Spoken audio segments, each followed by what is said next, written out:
Hello बच्चों, आइए प्रश्न को पढ़ते हैं। एक त्रिभुज एबीसी में डी और ई क्रमशः भुजाओं AB और AC के मध्य बिंदु है। त्रिभुज ADE और त्रिभुज ABC के क्षेत्रफलों का अनुपात ज्ञात कीजिए। सबसे पहले हमें इस प्रश्न की मुख्य अवधारणा को समझना होगा। मान लेते हैं कि यह हमारे पास एक त्रिभुज है। इस त्रिभुज का नाम है हमारे पास ABC। इसे नाम दे देते हैं हम A, यह है हमारा B और यह है हमारा C। यदि इस त्रिभुज में ही एक अन्य त्रिभुज का निर्माण हो रहा है, मान लेते हैं यह त्रिभुज है हमारे पास ADE और ये दोनों त्रिभुज एक दूसरे के समरूप त्रिभुज हैं। कह देते हैं कि त्रिभुज ADE समरूप है हमारे पास यहाँ पर त्रिभुज ABC की। यदि ये हमें यहाँ पर दिया जाए, मान लेते हैं यह हमें यहाँ पर दिया है, तब क्या होता है तो इनके क्षेत्रफलों का यहाँ पर जो अनुपात होगा तो क्षेत्रफल त्रिभुज ADE बटे क्षेत्रफल में त्रिभुज ABC, तो यह अनुपात हमारा बराबर में होगा कि AD बटे दूसरे त्रिभुज ABC की संगत भुजा यानी कि AB की घात में 2, यह भी बराबर होगा। या फिर यह कह दें हम कि AE बटे AC की घात 2। तो सबसे पहले हमें इस प्रश्न में क्या करना होगा, हमें इस प्रश्न में ADE और त्रिभुज ABC को यहाँ समरूप सिद्ध करना होगा और आखिरी में हमें यह मुख्य अवधारणा का प्रयोग करते हुए अपने प्रश्न को हल करना होगा। तो मान लेते हैं कि यह था हमारे पास एक त्रिभुज जिसका नाम है हमारे पास ABC। हमें इस प्रश्न में दिया गया है कि हमारे पास यहाँ D और E क्रमशः AB और AC के मध्य बिंदु है। यह है हमारा बिंदु यहाँ पर D और यह है हमारा बिंदु यहाँ पर E, और D और E इन भुजाओं के मध्य बिंदु हैं। तो हम कह सकते हैं कि हमारा AD बराबर होगा यहाँ पर BD के। क्यों? इसलिए होगा क्योंकि हमारा D AB का मध्य बिंदु है। ठीक इसी प्रकार हमारा यहाँ पर AE बराबर में होगा, तो लिख लेते हैं इसे AE बराबर होगा यहाँ पर EC के।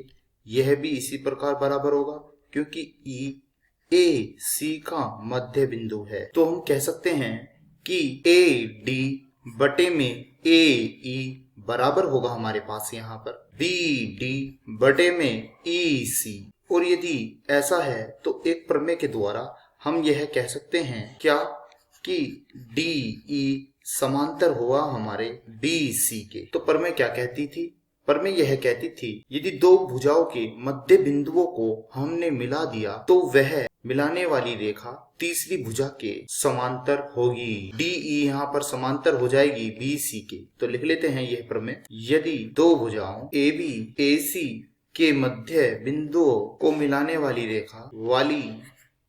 रेखा त्रिभुज की तीसरी भुजा के समांतर होती है। तो अब हम क्या करेंगे यहाँ पर, अब हम यहाँ पर ADE व ABC को समरूप सिद्ध करेंगे। तो जाएंगे त्रिभुज ADE व ABC में, तो लिख लेते हैं इसे कि त्रिभुज ADE व त्रिभुज ABC में हम देख रहे हैं यह कोण A दोनों त्रिभुजों में उभयनिष्ठ कोण है। तो लिख लेते हैं इसे कोण A बराबर है हमारे पास कोण A के। क्यों? क्योंकि यह कोण उभयनिष्ठ है। तो लिख लेते हैं इसे उभयनिष्ठ कोण है। चूंकि हमें पता है DE BC के समांतर है, तो हम कह सकते हैं कि कोण ADE बराबर होगा कोण ABC के। तो लिख लेते हैं कि कोण ADE बराबर होगा हमारे पास कोण ABC के। क्यों? क्योंकि DE समांतर है BC के, तो DE समांतर है BC के, संगत कोण है ये। तो हम कह सकते हैं कि त्रिभुज ADE समरूप हुआ त्रिभुज ABC के। क्यों? A समरूपता से। और यदि ये दोनों त्रिभुज एक दूसरे के समरूप त्रिभुज हैं तो अब हम इनके त्रिभुजों का क्षेत्रफल का अनुपात निकाल सकते हैं। तो हम बोलेंगे कि क्षेत्रफल किसका? त्रिभुज ADE बटे, फिर हम लिखेंगे यहाँ पर क्षेत्रफल त्रिभुज ABC। तो यह बराबर होगा छोटा त्रिभुज ADE की भुजा AD और बड़े त्रिभुज ABC की बड़ी भुजा AB, AD बटे AB। तो लिख लेते हैं इसे AD बटे में ए बी की घात कितनी 2। चूंकि डी ए बी का मध्य बिंदु है तो हमारे पास यहाँ ए डी ए बी की आधी होगी, तो लिख लेते हैं हम इसे ए बी की आधी बटे में कितना है, बटे में है हमारे पास यहाँ ए बी, घात कितनी हो जाएगी, घात है हमारे पास 2। ए बी से ए बी कट जाएगा तो यह आ जाएगा हमारे पास 1/2 की घात कितनी 2, तो यह लिखा जाएगा 1/4। तो हमारे पास अनुपात आया है 1:4। तो हमने इन त्रिभुजों के क्षेत्रफल का अनुपात ज्ञात कर लिया जो कि आया है 1:4। आशा करता हूं यह प्रश्न आपको समझ में आया होगा। धन्यवाद।